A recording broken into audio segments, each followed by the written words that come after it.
Welcome back to the GSMC Deadball Sports Podcast, hosted by GSMC Sports Network. I'm your host, Nolan Jamber. And today, we got a wide variety of things to talk about. NBA playoffs, right around the corner, who's ranked where we're going to go from there.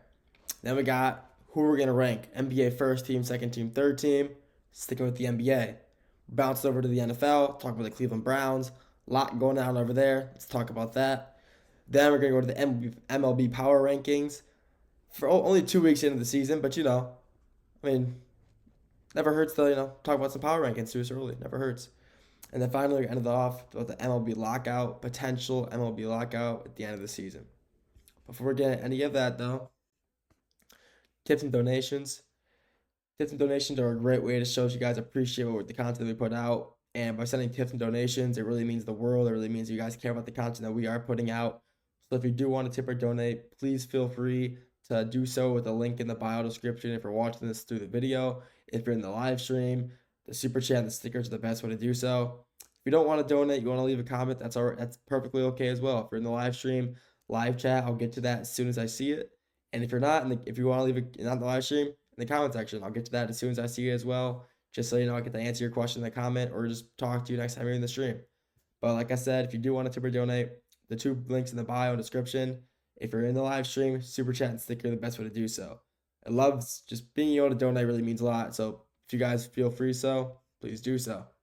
With that being said, let's get into the content for today, shall we? Like I said first, the NBA postseason. Right around the corner.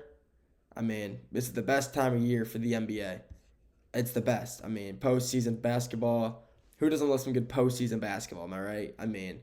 The vibes are the best, the players play the best, and they're playing for something. The NBA championship. One of the most important, obviously it's the most important time of the year. Got a lot going on in the NBA. Who's playing well, who's not. So let's just start it off. Let's get into it. Let's just talk about it. So, the Western Conference is still a war zone as always. And the Eastern Conference has been set for who knows how long now. For a week and a half. It's been set. Every seed, every team has been set for so long now. But the West is still, still a war zone as always. Let's start with the East first. It's a lot easier to talk about the East because, they're already all set. They're already all ready to go. Excuse me. First off, we got the Cavaliers in the 1 seed. They've been dominating the East all season long. They're the contentious number 1 seed. Boston's at 2. They could flip-flop. These teams are both so good. They're so, dominant on both sides of the ball, both teams. They play well on both sides of the ball. They have everybody who they need. The teams themselves are just playing so well. And Cleveland and Boston are the reasons. They are the 2 best teams in the East. And even with the Knicks in the 3rd seed, the Knicks have not beaten the Cavs or the Celtics once this year. They are a very weak 1-3 seed, unfortunately, to say so. They will not go far in the playoffs. They will be a best semifinal team and probably not make it out of that. It just shows that, they're not. You think how good they play in the regular season. You think they do well in the postseason. But when you haven't beat either the Celtics or the Cavaliers once this season in the regular season, they're just not built for it. Yeah, they can win in the first round, the first round, but past that, they're playing teams that they can't beat, and they're just not a good 3 seed. Then you got the Indiana Pacers at the 4 seed. Very interesting. They're a team, they're a team that makes no noise in the regular season for some reason, and then comes out come playoff time, bang. And then they made it to the Eastern Conference Finals last year, and yeah, they got swept, but still, they made it. Can't hate that. Got Milwaukee at the 5. Even with Dame out, the Greek freak and Giannis is still just playing absolute phenomenal basketball. It's Giannis. It's Giannis. MVP, Finals MVP. He's one of the best basketball players in the world right now. And there's a reason even without Dame, he's carrying them to a 5 seed. The Detroit Pistons in the 6 seed is something that I really do enjoy seeing. Seeing this team, so many young stars, so much potential on this team. Who doesn't like to see the Detroit Pistons in the playoffs? Even me from Detroit, even from Michigan. I love it. I love to see this after losing so many games last year. Who doesn't like to see, the Pistons in the playoffs? Because I sure don't. I sure love to see them in the playoffs, and I'm not opposed to it whatsoever. I can see them making a decent run. Will they? I'm not sure, but I would love to see if they do. Then we got the 7 seed Magic playing the 8 seed Hawks in the first round. And like I've said so many times before, the Hawks will most likely not make it out of the play-in. Maybe if they do, it'll be an 8 seed, but they will lose to the Magic first round. The Magic are a better defensive team. Yeah, the Hawks are a better offensive team, I guess you could say. But even with the Hawks, being so dominant in the play-in, I guess. I mean, they don't do well in the playoffs, and they're just a really mediocre team, and the Hawks will just lose to the Magic just based off the Magic's defensive play. And so the Magic would be put at the 7 seed to play the Boston Celtics first round. And then you got the 9 seed Bulls to play the 10 seeded Heat in the second play-in game. And with that, the winner moves on, the loser's out. So the winner of that game between the Heat and the Bulls, I think, will be the Heat. But the Bulls have been playing really good this past few weeks. And actually, take that back. The Bulls will win this game because of how well they've been playing. They're hot. They've been playing really good the past few weeks. Even with the Heat, I mean, Duncan Robinson, Tyler Hero, Bam Adebayo, I mean, they're just not as good without Jimmy Butler, who is their star. So without him, they just unfortunately can't beat the Bulls. And the Bulls will go on to play the 8 seed of the Hawks in the second play-in game to get the 8 seed. And I think the Hawks will win that game just because, the Hawks are just always a play-in team for some reason. They always make it. So the final seeding will be the 7 seed Magic and then the 8 seed Hawks, both at the 7 and 8 seed, just how it is. And the 9 seeded Bulls and 10 seeded Heat will just be eliminated. So then Cleveland, they'll sweep the Hawks first round. Boston could be challenged with the Magic because of how good their defensive play is, but their offensive play just isn't nearly good enough to contend with the Celtics. So maybe they'll get 1 or 2 games, so the Celtics should move on. Then you got New York versus Detroit. Realistically, I'm being so serious. I do think the Detroit Pistons could beat them in a 7-game series. I think they will. In a 7-game series, the Pistons will win. I think that right now they're a better team than the Knicks, and they just played the Knicks last night. They beat them again, 3-0 in the season. I think with that in mind, them going into the playoffs against the top 3 team in the East, they're ready to play, they're ready to win, and they will beat the Knicks in a 7-game series. And then Indy versus Milwaukee, I mean, who knows? I mean, I'm going to take Milwaukee because I think they have better depth, but even with Dame out, that is the big factor of why maybe they will lose, but you'll never know. But as of right now, I do have Milwaukee winning. And then going through the East, I mean, it's gonna be Cleveland and Boston.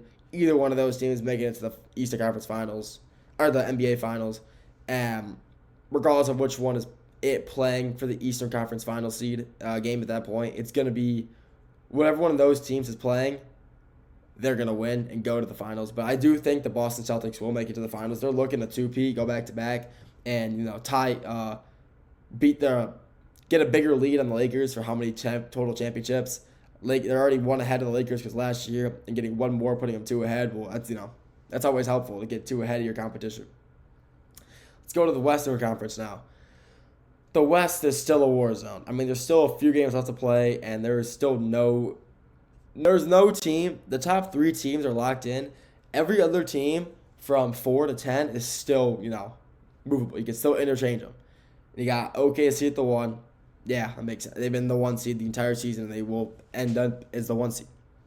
Houston at 2. Very surprising to see Houston at the 2. I mean, they weren't that good last year, and, here they are now, being the number 2 seed in the very tough Western Conference. You do like to see that for Houston fans. LA at the 3. Luka has changed this team so much. Luka is the reason they are here right now. I think if they still had AD and Max Christie and they never made that trade, they could still be in the playoffs for sure. They could definitely be a 4, 5, 6 seed.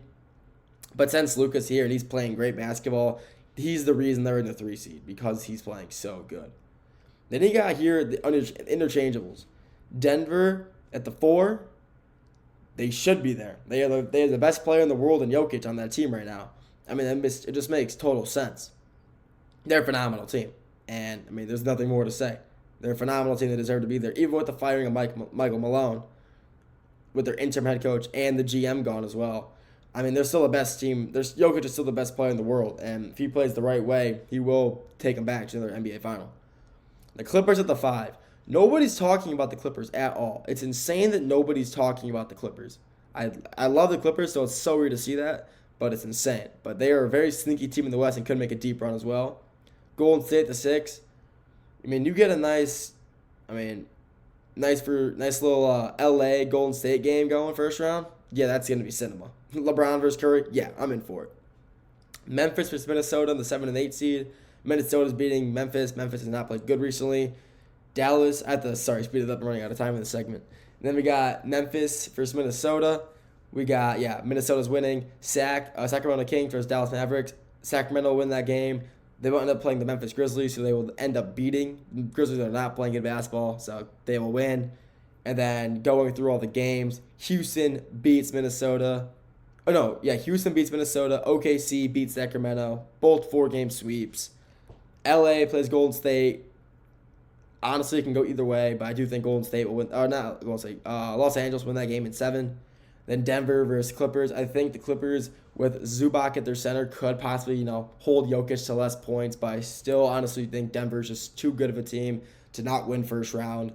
And at the end of the day, I do think the Lakers could go to the NBA Finals. I think they can make a push, make it to the Western Conference Finals, play Boston, where they will end up beating Boston to retie the lead for how many championships total are in the for combined both teams, both at 18. So I do kind of hope LA wins it. Also, they tie it back up, and this rivalry keeps getting all this media attention. I mean, it's the two most historic rivalries, and they do deserve to be both in the NBA championship game. And whoever wins it, come down to whoever's the better team at the end of the day. That's all we got for this segment. After the break, we're going back to the NBA. We're talking NBA team not power rankings, but NBA first team, second team, third team, who I think will go where. And then we're going to the MLB, and then the NFL as well, Cleveland Browns, then back to the MLB. We got season lockout potentially, and power rankings for the first week of the year, first 2 weeks. We'll get to that as soon as the break is over. I feel like I'm losing my mind. Is everybody in the world blind? Please, Lord, give me a sign, a sign. I feel like I'm losing my